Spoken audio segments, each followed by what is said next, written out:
Sunday ആയിട്ട് ഇന്ന് അമ്പലത്തിൽ പോകാനൊരു പ്ലാൻ ഉണ്ടായിരുന്നു കേട്ടോ. രാവിലെ എണീറ്റിട്ട് പുറത്തേക്ക് നോക്കിയപ്പോൾ നല്ല രസമുണ്ട് നമ്മുടെ ബാൽക്കണി കാണാൻ വേണ്ടിയിട്ട്. കുറേ നാളെ അവിടെയൊക്കെ പോയി ഇരുന്നുണ്ട്. കുറേ നാളെന്ന് പറഞ്ഞാൽ കുറേ നാളെ.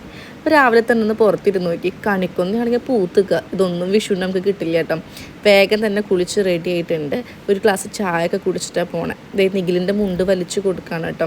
നമ്മുടെ കുടുംബക്ഷേത്രത്തേക്കാണ് പോണത്. അമ്പലത്തിൽ പ്രതിഷ്ഠ കഴിഞ്ഞപ്പോൾ നമ്മൾ സ്വാമിക്കൊരു രുദ്രാക്ഷമാല വെള്ളിയുടെ പണിഞ്ഞു കൊടുക്കാമെന്ന് വിചാരിച്ചിട്ടുണ്ടായിരുന്നു. അത് കൊടുക്കാൻ വേണ്ടിയിട്ടാണ് പോണത്. എന്തോ ഭാഗ്യത്തിന് നട അടച്ചിട്ടുണ്ടായിരുന്നില്ല. അടയ്ക്കുന്ന വിചാരിച്ചത്. വേഗം തന്നെ മനസ്സുരുകി പ്രാർത്ഥിച്ചു. പിള്ളേർ ഓടിക്കളിയാണ് കേട്ടോ. അവരുടെ വീട് പോലെയാണ് ഇവിടെ. എന്തായാലും അവർക്ക് നല്ല പരിചിതമായിട്ടുള്ളൊരു സ്ഥലമാണല്ലോ. പിന്നെ ചന്ദനം തൊടാൻ ഭയങ്കര ഇഷ്ടമാണ് ഇവർക്ക്. വേഗം തന്നെ സ്വാമിക്ക് നമ്മൾ മാല കൊടുത്ത് പ്രാർത്ഥിച്ചു. ഏറ്റവും നല്ല വൃത്തികേടായിട്ട് ആരാണ് ചന്ദനം തൊടേണ്ടത് എന്നൊരു തിരക്കിലാണ് കേട്ടോ ചേട്ടനും അനിയത്തിയും കൂടെ. അങ്ങനെ ഭയങ്കര സന്തോഷമായിട്ട് നമ്മൾ അമ്പലത്തിൽ നിന്ന് ഇറങ്ങി ഒരു മസാല ദോശ കഴിച്ചിട്ട് വീട്ടിലെത്തി കേട്ടോ. എൻ്റെ ഒരു മഞ്ഞ ഡ്രസ്സും പലാസും എങ്ങനെയുണ്ട് ഗൈസ് ലെഫ്റ്റ് സൈഡിൽ